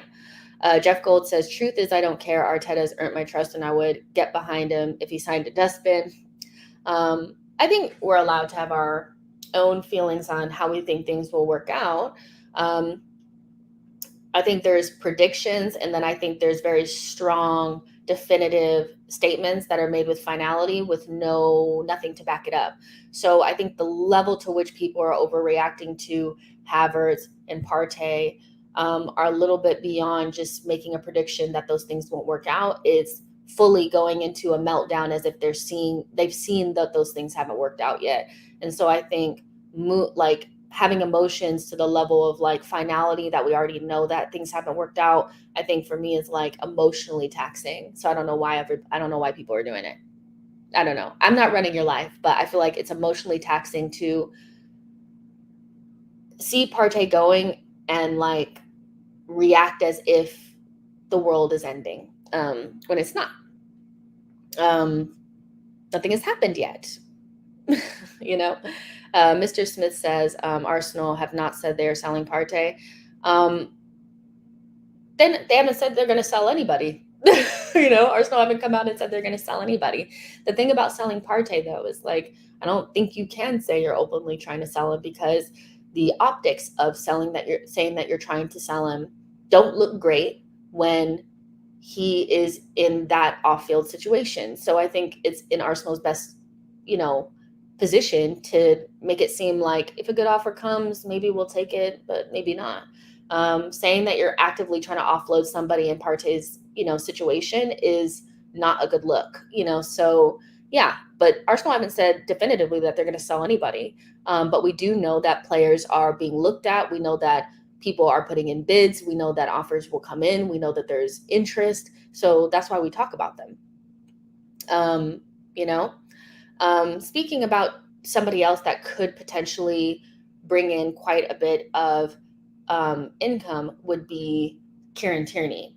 I think this one is so interesting because Kieran Tierney is a fan favorite. And so I think a lot of people want to keep Kieran Tierney because he's a fan favorite, not necessarily because he fits, not necessarily because they see him getting any sort of minutes, but because they just like him. And, I think Kieran Tierney is the perfect example of whether or not we'll know if Arsenal are ready to be a club that sells well. Because, there are clubs that we look at all the time that we said that are well run, that actively sell really good players all the time, but tend to keep their same level because they replace properly, or they know that they have players in the team that can step into those positions. And I think out of everybody, Tierney has the smallest role right now. You know, he just doesn't necessarily fit what we're doing. Now, the dynamics can change. There could be a position or a role that Kieran Tierney could potentially play that I don't see right now because I'm not Mikel Arteta. But as of last season, he played very little minutes. And the way that we invert with our fullbacks didn't suit him. It was an odd fit. It didn't feel natural for him to be playing in midfield.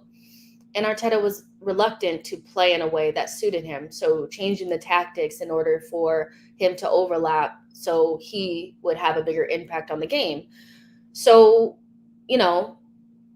if this were Brighton and Newcastle came in with a £30 million offer, £40 million offer, they would sell him and they would feel nothing, right? Because they know that they will replace well, or there's a player already there in the squad that can fill that role.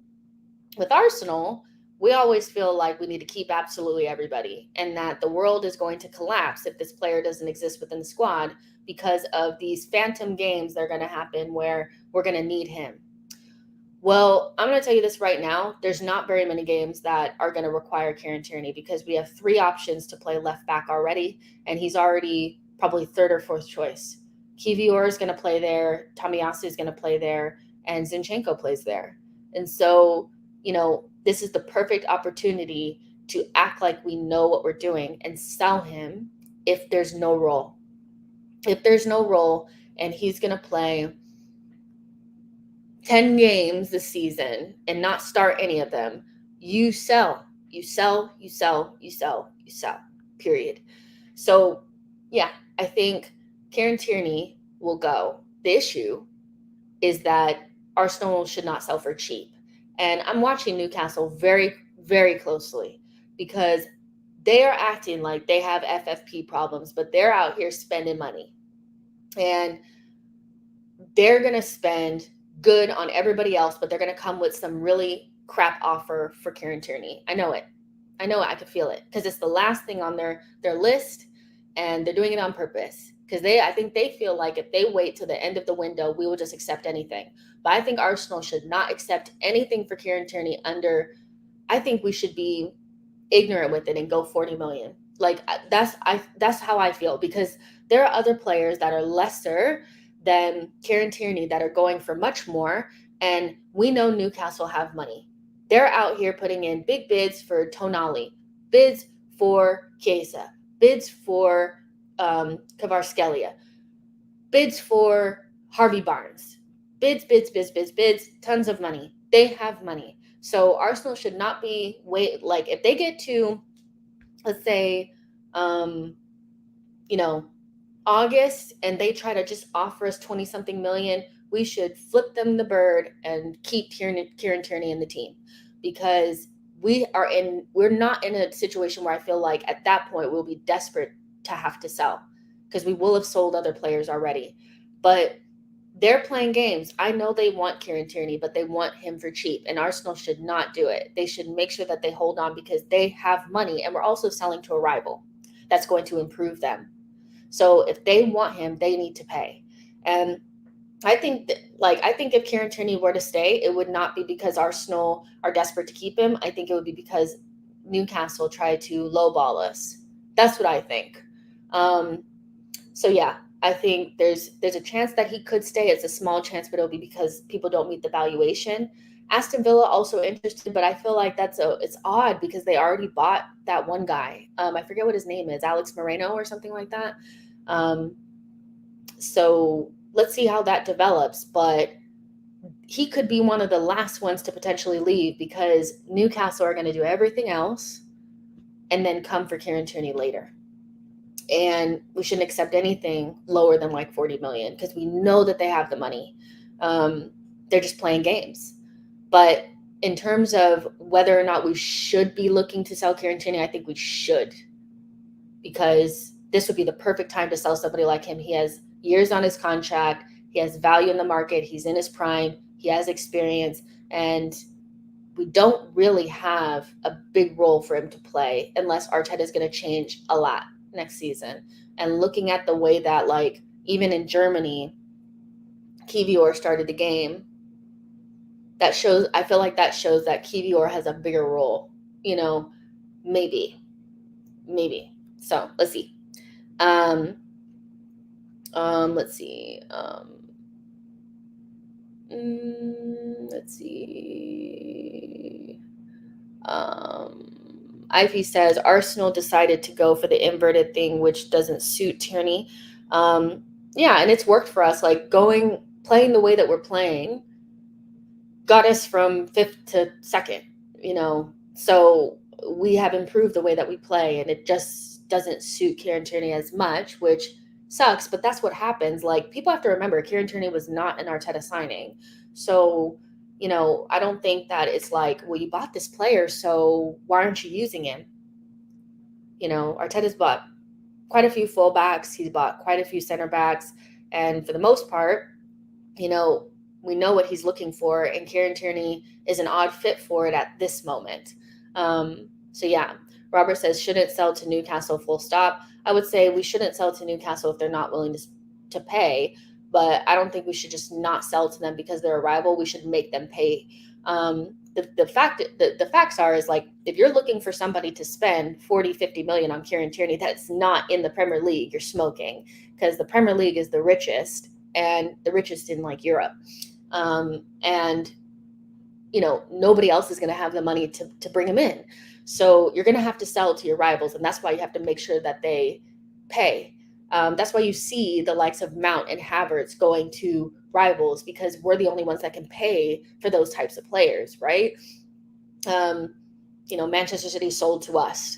So we're going to see much more of that in, you know, as time goes by, because only Premier League teams can buy Premier League players with the wages and the fees attached to them. My thing is, Newcastle should not be coming up with 20 million pounds, you know, and thinking that we're going to accept it. And I think that's what they're going to try to do, because they're going to go do everything else that they want to do, and then think that Arsenal are so desperate to sell Kieran Tierney that they'll just accept anything. And I think what would be best is if we keep him if they don't meet the valuation. There's no reason to bend over for a club that has so much money. It makes no sense. DR says they pay millions for blank. Might as well go 40 million. KK says special price for you, Newcastle, 100 million. It's so true. Like, they just have to pay more. A says Tierney is our best defender. Crazy to sell him. Zinchenko defending was poor. Kieran Tierney is nowhere near our best defender. I said this last season. I think his defensive ability has been overplayed and overrated. There were seasons gone by where people were cussing Tierney for getting nutmegged and beat very easily 1v1 by very good, you know, wingers in the league. He's not a better defender than, like, we have Tomiyasu's a better defender than him. Ben White's a better defender than him. Saliba's a better defender than him. So, and if you're talking about left backs, Tomiyasu is a better defender than him, and he plays on the left-hand side. Kieran Tierney is a better defender than Zinchenko. That is a much different statement than he's one of our best defenders or he is our best defender. His defensive qualities are being massively overplayed. What Kieran Tierney is good at is going forward. He can play as a center back in a back three. That is definitely something that he's added to his locker that I think maybe some people would want to see him do. But in terms of as a fullback, his best qualities are going forward. You know, overlapping, get into the attack, and his crossing ability are second to none. When he's on it and he's fit, he's one of the best attacking fullbacks in the league. But to make it seem like Kieran Tierney is like this great 1v1 defender is he's better than Zinchenko, and he better be, because Zinchenko is basically a number 10 playing fullback for Arsenal. So I think that is really frustrating to me, because he's not, and I love Tierney, but if you're going to try to, like, Zinchenko, I get it's like, I don't like Zinchenko because of the way that he defended at the end of the season. So I'm going to pretend that Tierney is this great defender. He's not. Let's be accurate. Like, Tierney is probably a B- level defender if we're going to give grades. B-, 1v1 defender. You know, Tomiyasu is probably like an A-level 1v1 defender. He's better than him. You know, like Kieran Tierney's okay at defending. Like he's solid, you know, but he's not, he can be beat, and we've seen it. And again, I love Tierney, but like, let's be real. Like, he should be a better defender than Zinchenko. So yeah, Big GZ says not comfortable on the ball.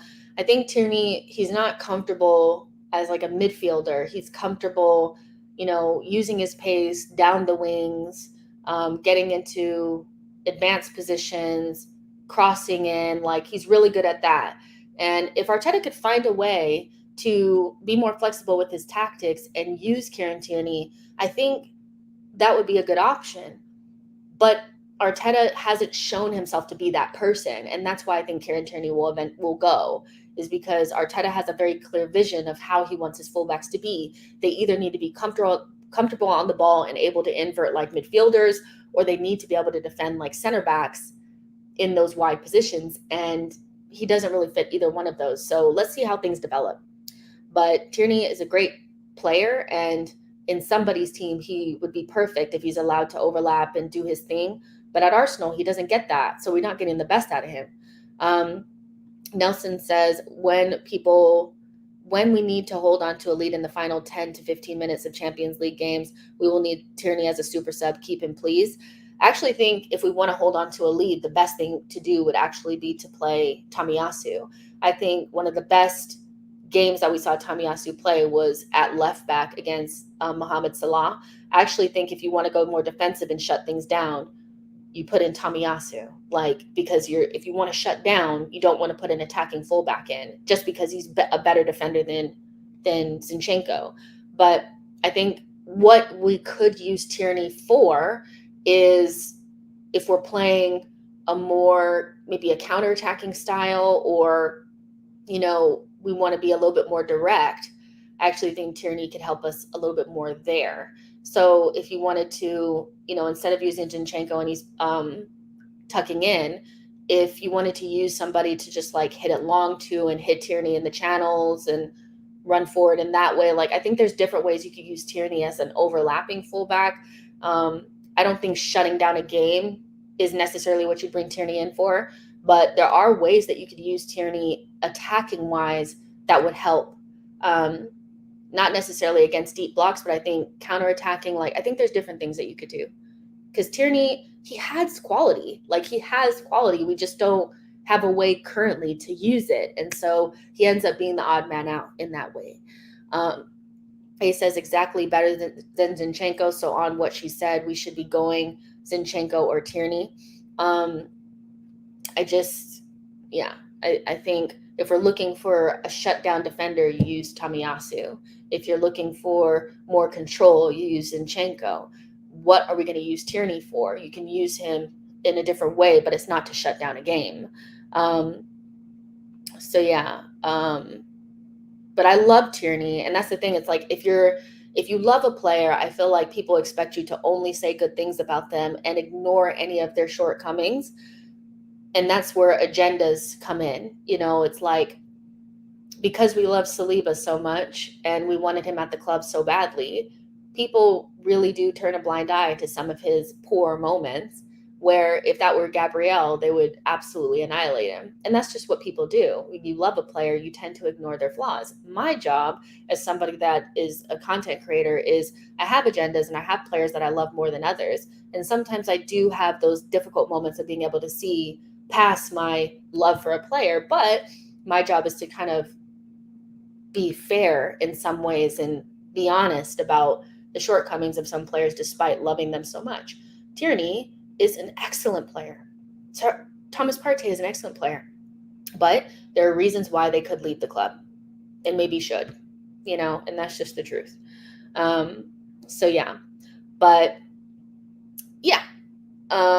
Let's see. Boy says, humor me. Do you have more ball knowledge than the football club? I don't know if you guys are talking to me, you're talking to each other. I don't. Blaze says, just some Arsenal fans are emotionally attached to players like Tierney and can't accept that we improved and play differently now. And I said at the top of the Tierney section is that people want Tierney to stay because they love Tierney. Like, that's just the truth. And the reason why I know that is because I love Tierney. And the reason why I'd want to keep him is mostly because I love him, not because of anything playing wise. Because if I'm choosing my best 11, he's not in it. If I'm choosing my second 11, he's not in it. So it has nothing to do with him as a player, even though I know he's quality. It's because he was one of the first players of this kind of like new Arsenal. And there's a couple of seasons before, like the season where Saka and Emile Smith-Rowe really came through was also a season where Tierney was really important. And so you kind of attribute the beginning of this to Tierney. And so not having him would feel weird. But times move on, Arsenal need to evolve and go forward. And if that doesn't include Tierney, then it doesn't include Tierney, despite me feeling like I want him here, So I can galaxy brain a reason why Tierney should be here. I can figure out a way in my limited tactical knowledge of a way that we could use him. But I know deep down that there's more reasons why we shouldn't keep him. So yeah, love Tierney, but maybe he just needs to go. Peter says, except we get someone like Cancelo. I don't know who in the market will replace Tierney. Partey, ready-made replacement in Caicedo, but not Tierney.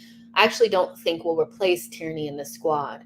I think what you'll see is without Tierney, let me see, is it with Tierney or without Tierney? We have Timber, White, Saliba, Tomiyasu, Gabriel, Kivior, and Zinchenko. So that's 7 options at the back, and we're pretty well covered there.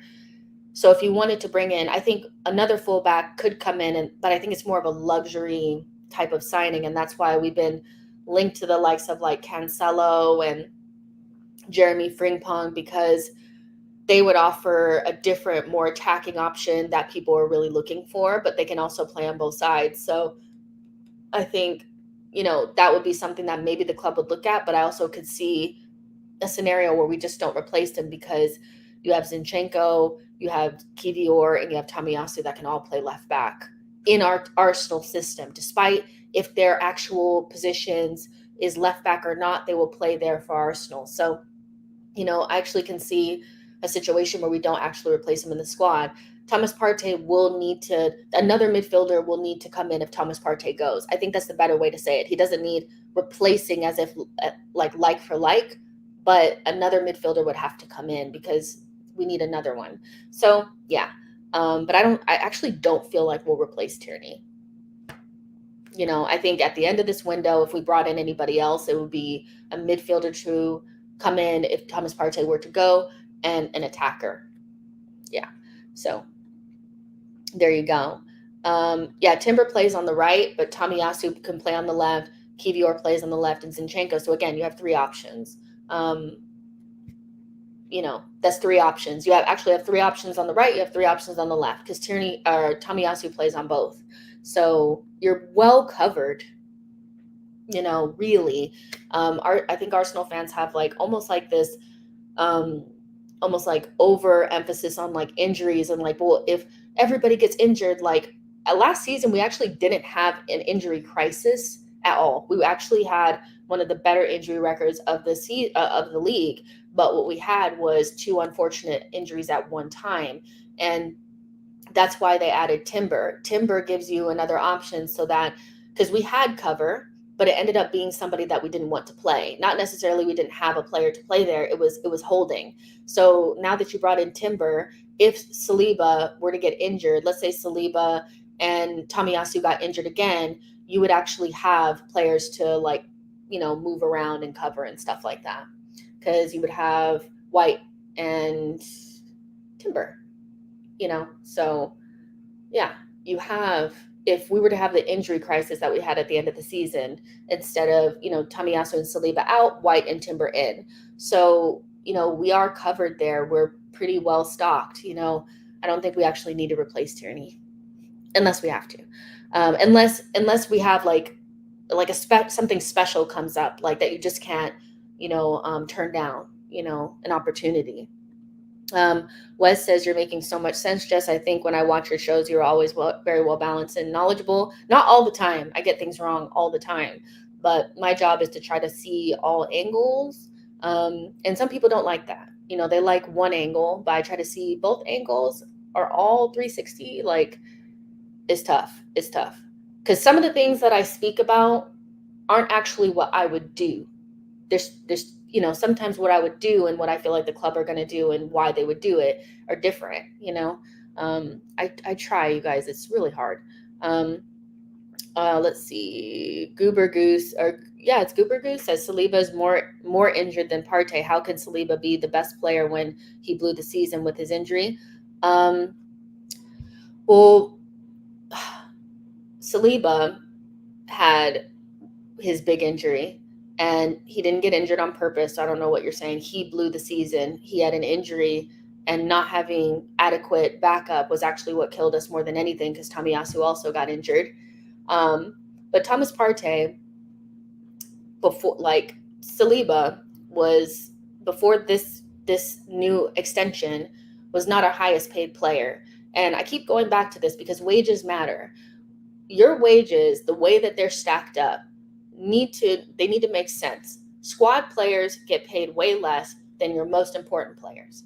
So up until this point, Thomas Partey has been one of our most expensive players in terms of what we paid for him and how much the wages were. He's being paid £250,000 per week. And so he's on the top end of the range. And so that inevitably makes you one of our most important players and our best players. So Saliba getting injured as a 21-year-old, his very first injury, by the way, at Arsenal, doesn't even come close to Thomas Partey after 3 years, the amount of injuries that he's had, the amount of times that he just completely lost his mind during a game and dropped 2s out of 10s. Mind you, he told us that he was, like, last season midway, that he was a 4 out of 10. So even he knew he wasn't great. And he is getting paid like one of our most important players. So trying to switch blame to Saliba and Saka, 21-year-olds that up until this point, the end of the season, were not being paid anywhere near Thomas Partey. It doesn't alleviate from Thomas Partey being disappointing for a lot of the time he's been at Arsenal. So I don't know why people keep trying to look at Saliba and look at Saka when you have a 30-year-old that's being paid like one of our most important players, letting us down quite often. So I don't get where does Saliba and Partey intersect in any way, shape, or form. They don't at all. So Mr. Smith said Saliba's injury showed that the squad is not strong enough, and that's why they went out and got Timber. And why Holding is going to go. That actually leads me very nicely into Rob Holding, who by multiple journalists have said that he's most likely to go. There's a lot of interest in him. We saw that Besiktas put in a pretty awful offer for him, and like 2.5 million euros or something like that. 2.5 million euros, yeah, for Rob Holding. And I do think he'll go this summer because he's been replaced already by Timber. And it's about time. Holding, he's a good guy, he's a culture guy, but ultimately we're moving into like a new era where he just can't be an option at all. He can't play to the level of Arsenal, like in terms of on the ball. And he would be very good for like a lower level Premier League team that, kind of defends a lot more, like Everton or something like that. But for Arsenal, he just ends up being such a, he sticks out like a sore thumb. Our levels just really drop when he's in the team for a significant amount of time. And it's happened multiple seasons in a row. And so it is time to move on from him. I don't know what Arsenal are looking for a fee, but, I know that they're not going to just accept anything, but, I can't see anybody offering more than 10 million for him. Like, I know he's English, but he's not very good. And like, I'm not trying to say that to be mean. I'm just saying because I feel like it's the truth. Like, his level is lower level Premier League levels. So yeah, I would say maybe 10 million is the most you'd get for him, and in Europe, it's going to be even less than that because they don't have the money. But Rob Holding will be moved on. I know he's on the U.S. tour and people are freaking out about it, but he's going to go either on loan or permanent transfer. But you can't speak about, and people aren't speaking about it enough, that, replacing Holding with Timber is the upgrade of a lifetime. You go from somebody that is not a ball playing center back in any capacity to somebody who is one of the best in Europe, and I don't think he's the replacement in terms of like Timber goes into being the right-sided center back. I actually think Ben White will be the backup right-sided center back, but the level, the squad quality, the level of the squad is just going up massively just by that one transfer. And so, again, like I said before, if Tomiyasu and Saliba were to get injured in the same capacity that they did this past season, then you have Ben White to play center back and you have Timber to play right back. That is an ultimate upgrade, really. And so I'm excited to see how that all pans out, but I've been dying for Rob Holding to move on. He's not good enough, and I know he's a good guy, but we're on a new trajectory now, and he just cannot be an option at all. So yeah, Holding will most likely go, but yeah, and I don't think his exit and how it seems like clubs are starting to put in bids for him is linked to Timber coming in. That is, Holding out, Timber in. Timber is an option at right side of center back, but gives White the freedom to become that as well because he's not tethered to the right back spot. So yeah.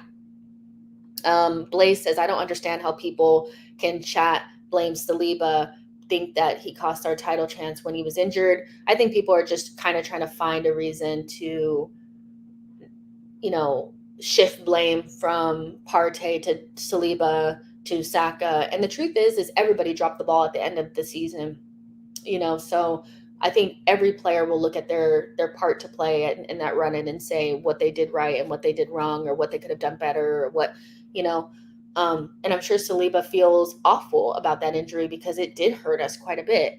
But, I think that depending on how you view things, you'll think somebody should have more blame than others.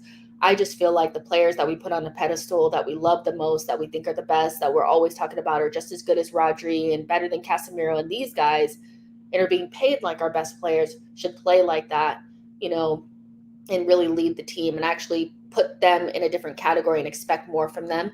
But it almost feels like I want to put them on a pedestal, but when they don't actually do it, then I make a lot of excuses for them because I want to protect them. And that's just, I think it's human nature, but it's disingenuous because your best players and the players that you put on a pedestal are the ones that you're probably going to,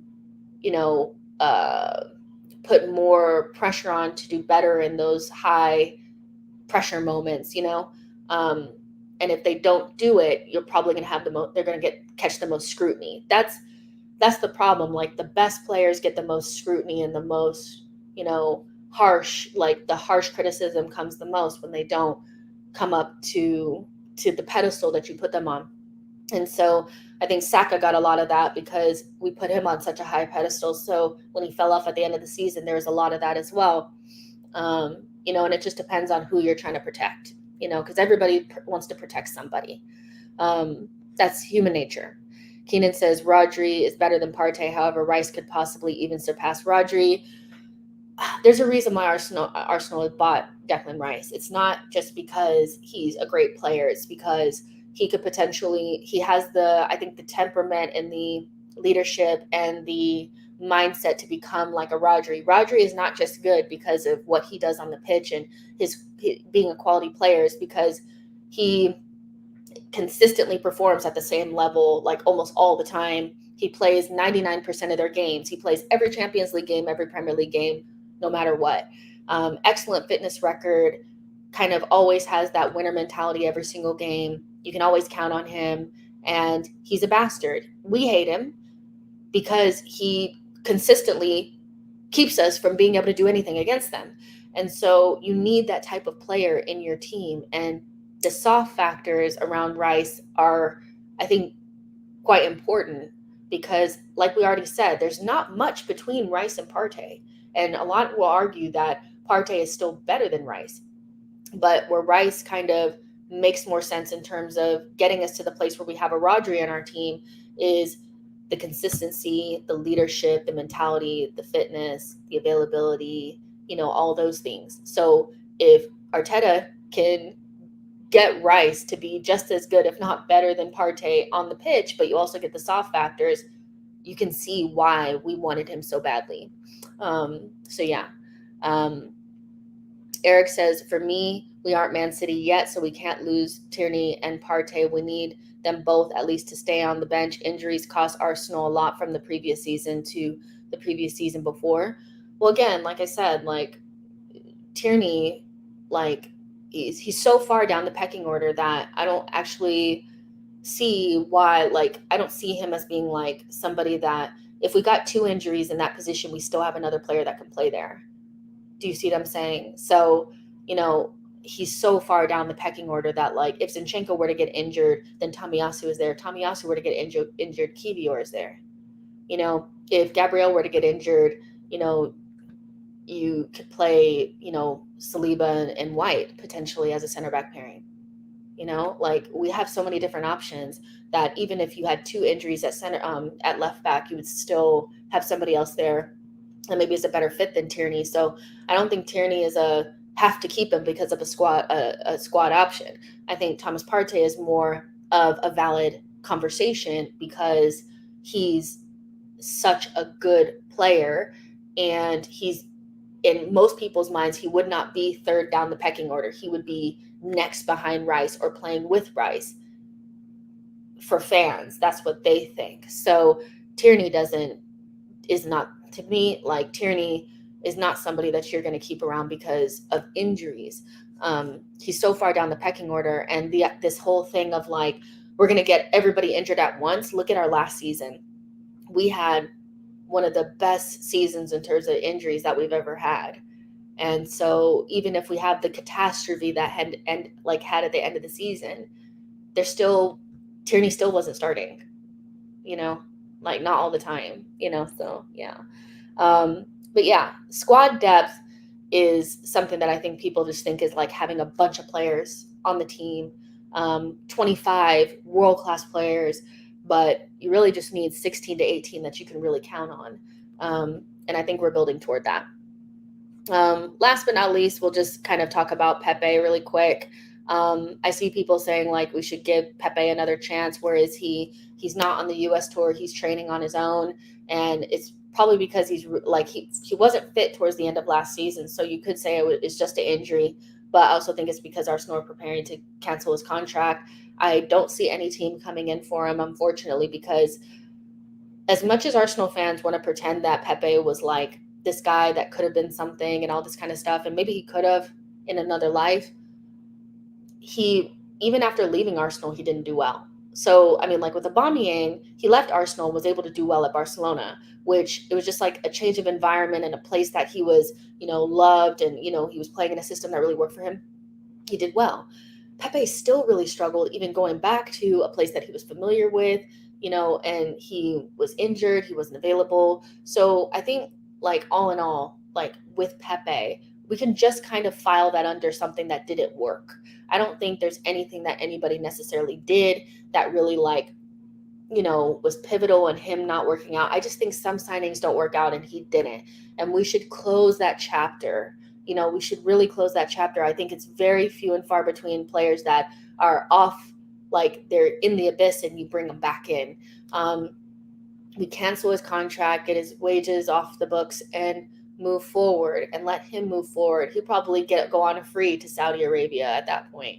But he's so off the boil and so far away from where Arsenal are at this point that I just don't see a reason to even contemplate bringing him back into the team. I think, when people talk about standards, I think that's, we should be looking to bring in somebody that kind of really bolsters that front line, not somebody that we just know doesn't work for us because we've seen it already at Arsenal. So, Pepe has to go, and like he's kind of training on his own, but I wouldn't be surprised if we just ended up canceling his contract. I think we'll also cancel Cedric's contract. I know that there's him saying that he wants to fight for his spot. That's code for cancel my contract so I can go on a free. And so I think that'll happen. Like Maitland-Niles, his contract is canceled. Pepe and Cedric will probably follow suit. And this should be probably the last summer of Arsenal canceling contracts. This is probably it, because all of kind of like the bad deals that we've done in the past, early Arteta and late Raul, all of those will be gone, so we can move forward from there. But yeah, I think Pepe, Cedric will go because their contracts will be canceled, and there's no coming back for either of them because neither of them are up to the standard. Nora says, fully agree. Fans have short-term memory sometimes. He's been given chances and not taken full advantage of it. And he even spoke himself, which I think it was funny because like people that really get onto Arteta about Pepe neglected to even speak about that interview that he did not too long ago. He said Arteta didn't do anything wrong to him.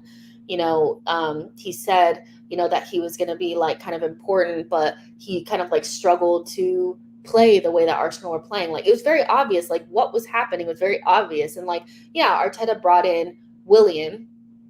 I think maybe the only thing that you can say is maybe Pepe but the thing is like Willian didn't work out. But if you looked on the basis of like the two different players, I think when on paper, a lot of us felt like Willian, Lacazette, and Aubameyang would have been great because at that point, Willian was a more established and more consistent player than Pepe. So Arteta went with Willian. He had the experience. I don't think he fully trusts Pepe. Pepe was kind of like a backup option.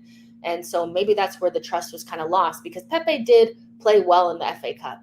I will give him that. I think he was good in the FA Cup against Chelsea. And so he didn't retain a spot because we bought somebody new.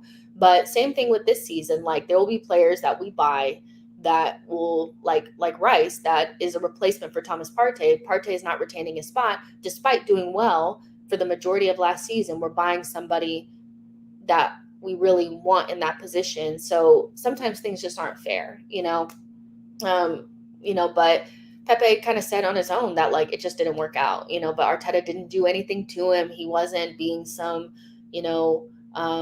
horrible dictator trying to kill his career or anything like that. It just didn't work out. So I think we could just file this under, didn't work out, move on, Denver says Arteta even started Reece ahead of Pepe. Pepe was just very inconsistent and thus Arteta couldn't trust him.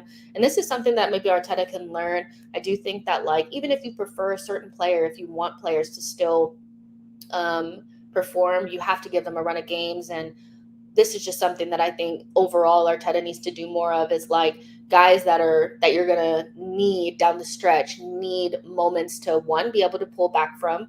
Like the last run of games that I did really well, and they need minutes in their legs. And so if you only play them when it's injury enforced and they haven't really had like games in the past where they could pull from and say I did well, then they lose confidence and they go out there and they either play very like stressed out, and they're like, they don't perform well, or they look like they're not interested, because they're like, I'm going to play today, but tomorrow I won't play. So that's been an issue for Arteta the whole time, and I think that's something that he needs to, figure out for next season.